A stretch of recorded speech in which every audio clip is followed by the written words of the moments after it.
여러분, 이번 시간에는 해운 물류의 그 security, 뭐랄까요, 보안이랄까요? 보안, security와 관련된 내용을 살펴보고자 합니다. 이 보안.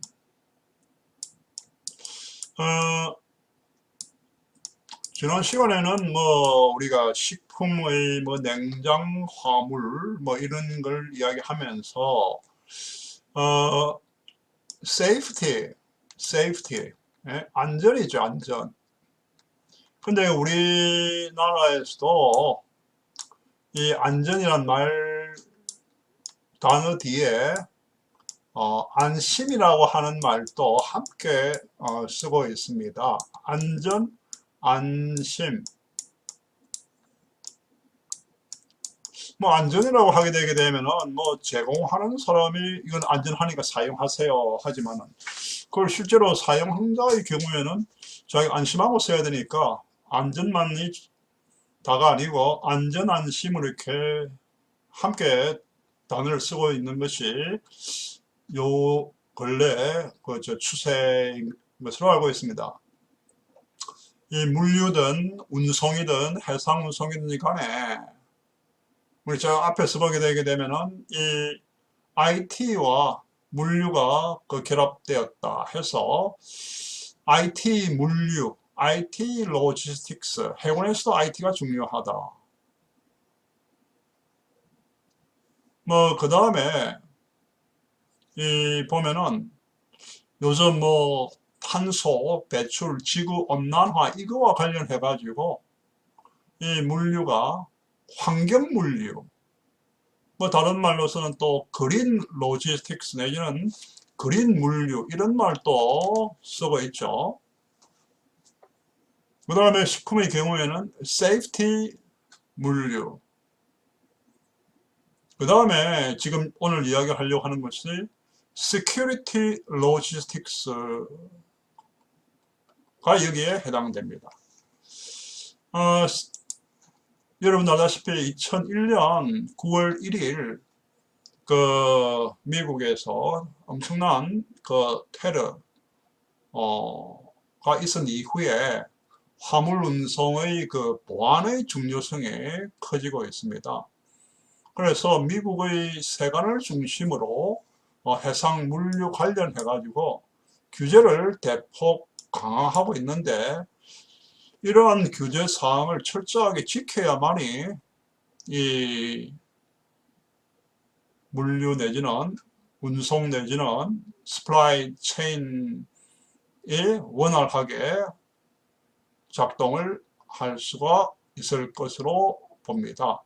그래서 여기에서는 세계적으로 지금 우리가 적용되고 있는 물류 보안 내지는 해상 운송의 보안에 대한 여러 제도들을 내지는 법규나 안전 규칙을 살펴보고자 합니다.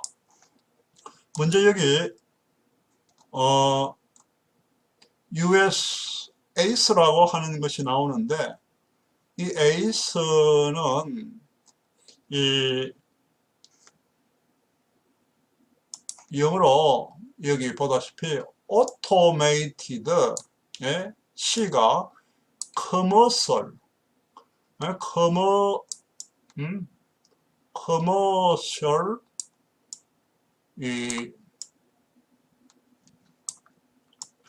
environment에 해당됩니다. 근데 여기 지금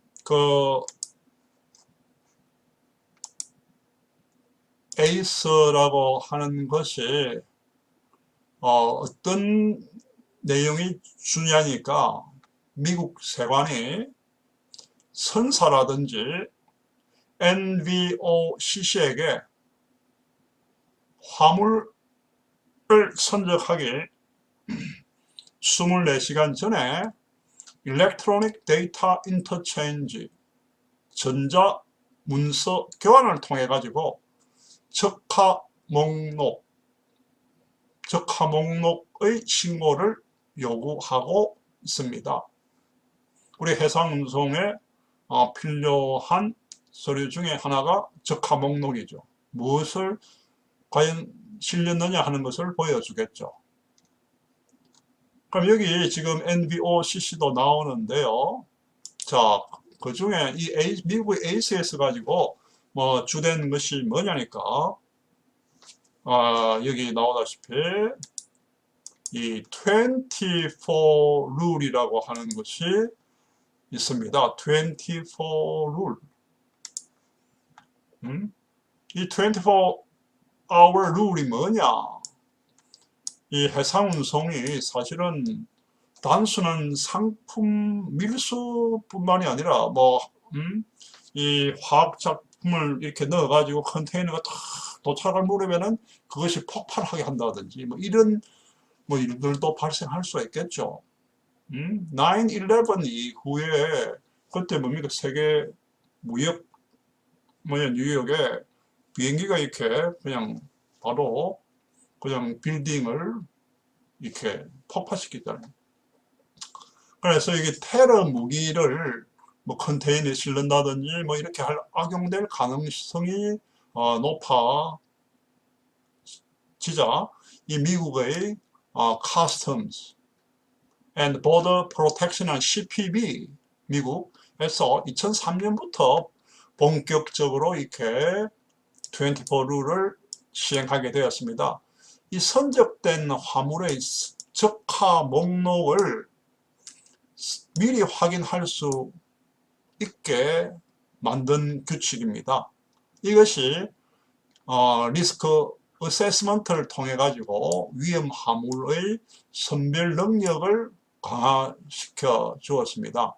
그래서 이 미국 세관은 이 24hour 룰에 의해가 선사는 배를 직접 보유하면서 운항하는, 선박을 보유하지 않으면서 해상운송에 참여하는 업체, 예를 들면 포워더 같은 것을 미국에서는 뭐라고 하느냐, Non-Vessel Operating Common Carrier, NVOCC다 이렇게 부르고 있습니다. 우리말로서는 무선박 운송인이라고 이렇게 표현하기도 하는데, 미국으로 향하는 화물을 선적하려면 선적하기 24시간 전에 미국으로 들어오는 이 화물의 적하 목록을 전자문서 교환 시스템을 통해 가지고 미국의 세관에 보고할 것을 의무화하고 있습니다. 그래서 미국 항에서 하역되는 화물이 당연히 여기에 적용되는데, 이것뿐만이 아니라 미국에서 항에 들어와 가지고 내려 가지고 다시 트랜시프먼트 되는 화물이라든지, 아니면은 미국에 들어왔는데 이 배가 프레이트 화물이라 하더라도 프레이트 remaining on board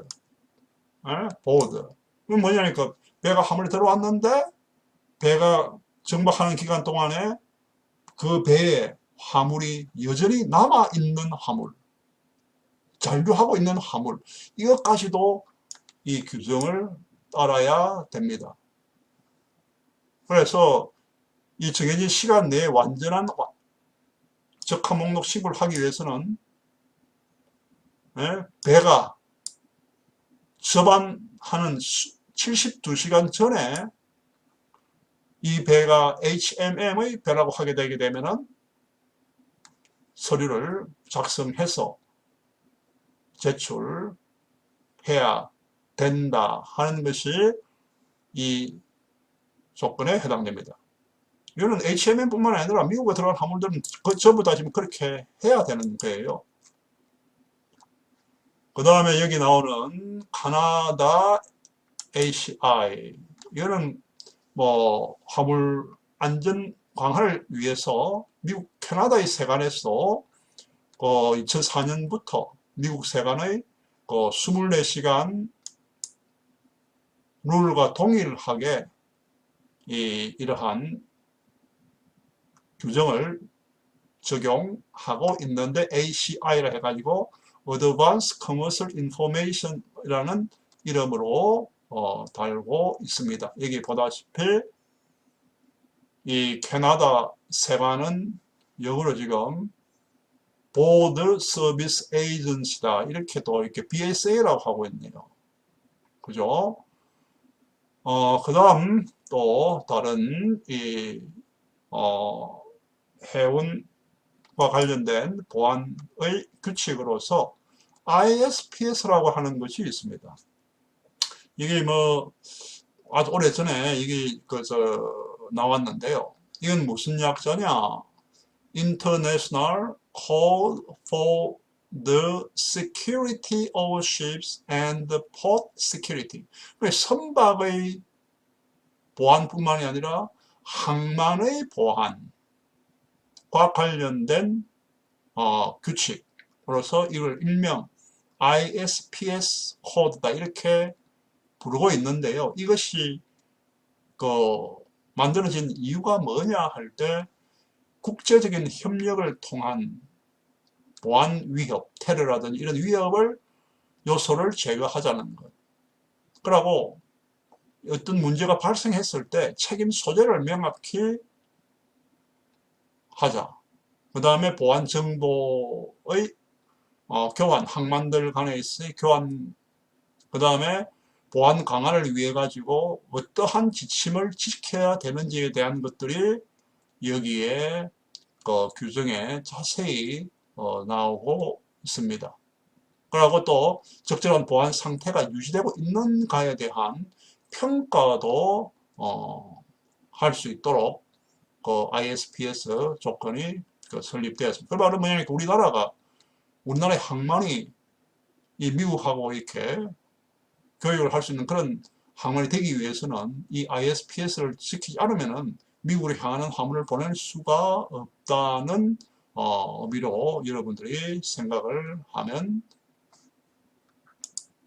쉬울 것입니다. 자, 그 다음에 CSI라고 하는 규칙이 있습니다. 이 CSI는 약자가 컨테이너 Security Initiative입니다.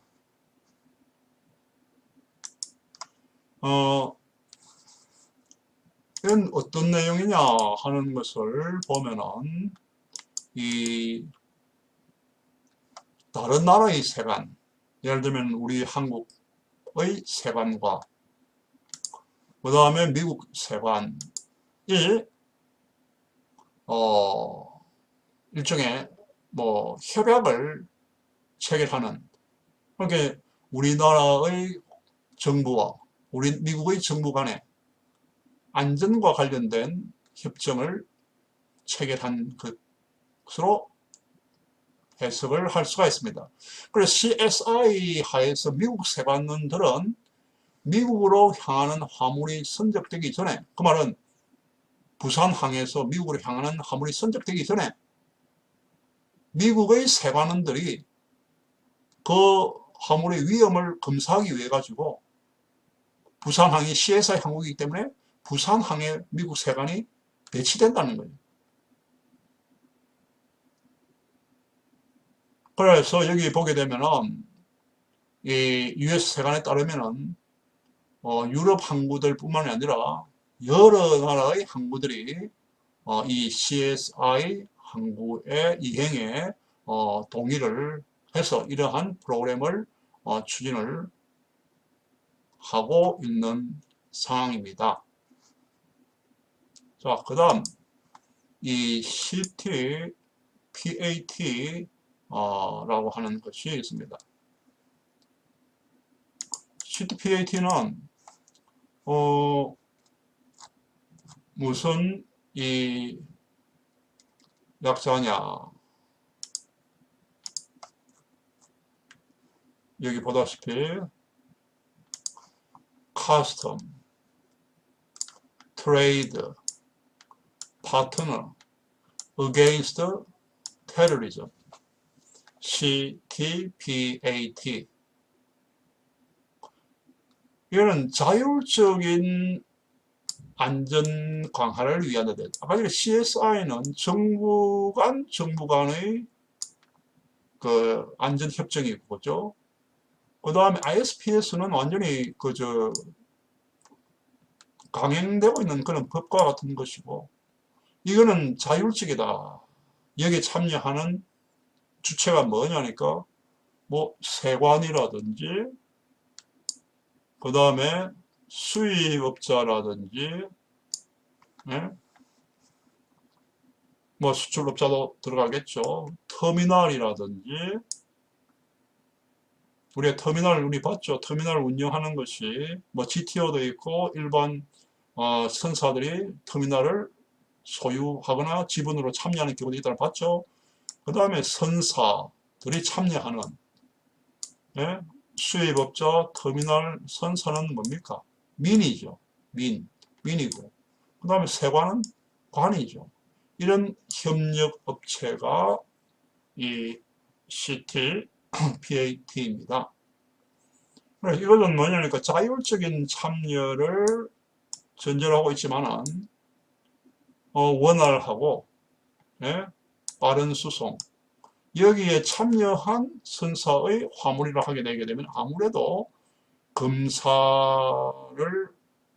하는 그런 사례가 그래도 참여하지 않은 기업보다는 줄어들겠죠. 그렇게 되게 되면 빠른 운송이 가능하겠죠. 그래서 여기에 지금 이 HMM에서도 이 CTPAT의 멤버로서 가입을 하고 있다는 겁니다. 그럼 여러분들도 보게 되게 되면 미국으로 보냈는데 여기에 가입되어 있지 않은 선사의 보다는 이러한 선사를 더 선호하겠죠. 그 말은 뭐냐니까 해운사의 경쟁력에 이 보안 물류를 철저히 지키고 있느냐 하는 것도 하나의 요소로서 작용을 하는구나 라고 생각을 할 수가 있을 겁니다. 자, 그 다음에 여기 WPM이라고 하는 것이 있습니다. WPM, 자, 한번 볼까요?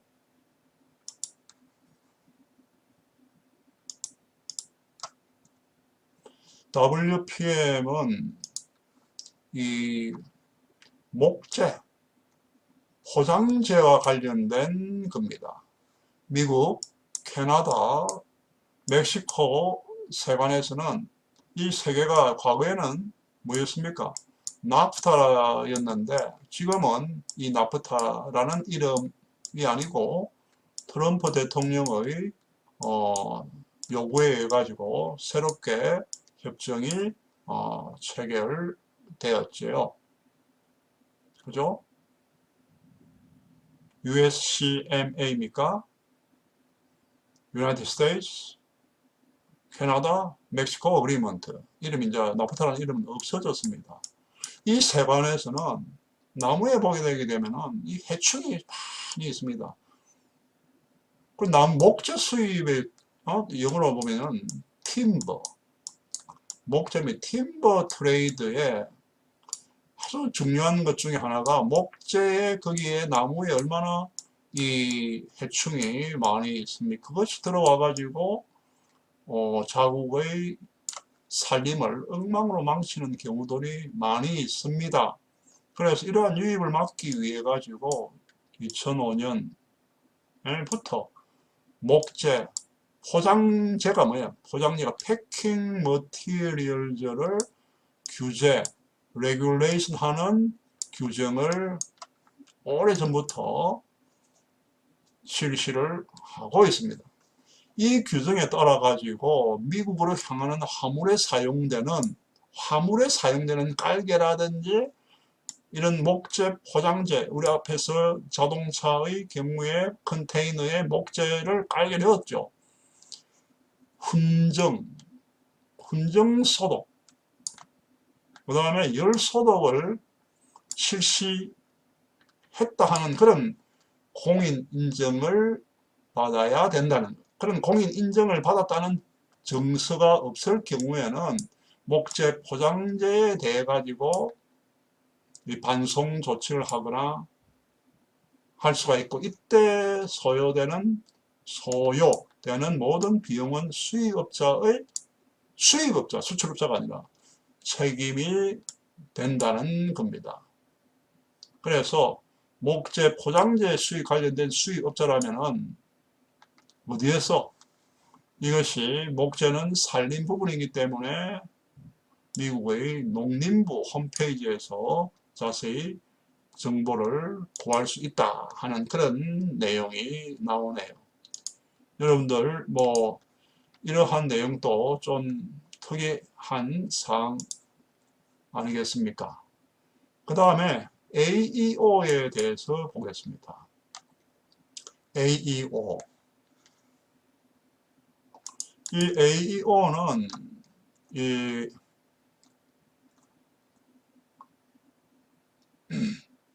우리나라에 지금 보다시피 AEO, 한국 AEO 진흥협회라는 것도 있습니다.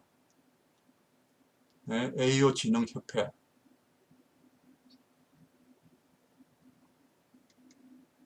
활용 사례 뭐 이런 거 나오죠.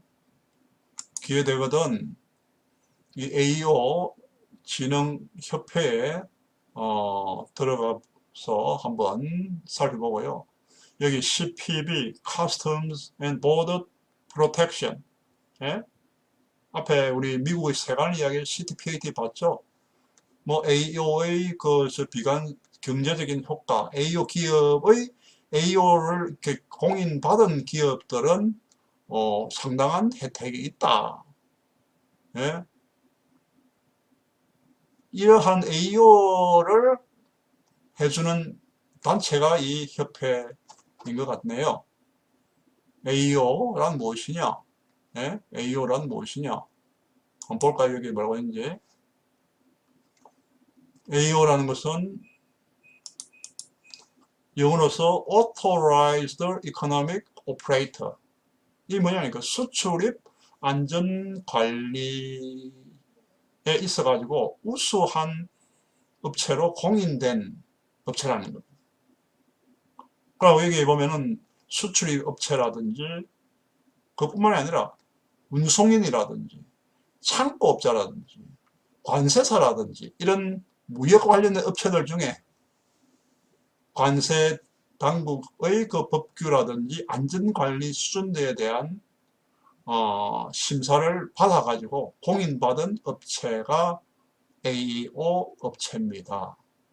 그리고 여기 관련된 법규가 우리 한국의 경우에는 관세법 제255조에 이렇게 지금 나오고 있네요. 그래서 여기 지금 보면은 그 역사적으로 볼 때 2001년에 9/11이 일어나고 월드 커스텀즈 오르가나이제이션 세계 관세 기구에서 이 문제에 대해서도 검토를 하고 2002년에 앞에 설명했던 CTPAT가 나오게 되고 2008년에 우리나라에 처음으로 AEO를 도입하고 2009년에 AEO가 정착이 되었습니다. AEO 공인의 효과 및 혜택 잠시만 보죠. 보게 되게 AEO 공인을 받으면은 받는데 심사를 받아야 되니까 경비도 들고 시간도 들겠죠. 민간 측면과 정부 측면의 효과. 기업으로서는 AEO 공인 기업이라 하게 되게 되면은 안전관리 역량이 뛰어난 것으로 대외 이미지가 올라갈 수 있다. 그 다음에 물품의 적기 운송 등과 같은 뿐만이 아니라 AEO 기업이기 때문에 재고 화물을 어느 정도 줄일 수도 있다 하는 그런 물류 비용 절감. 그 다음에 세관의 혜택으로서는 이러한 검사를 생략한다든지 신속하게 통관을 할 수 있기 때문에 이런 혜택을 받을 수가 있다.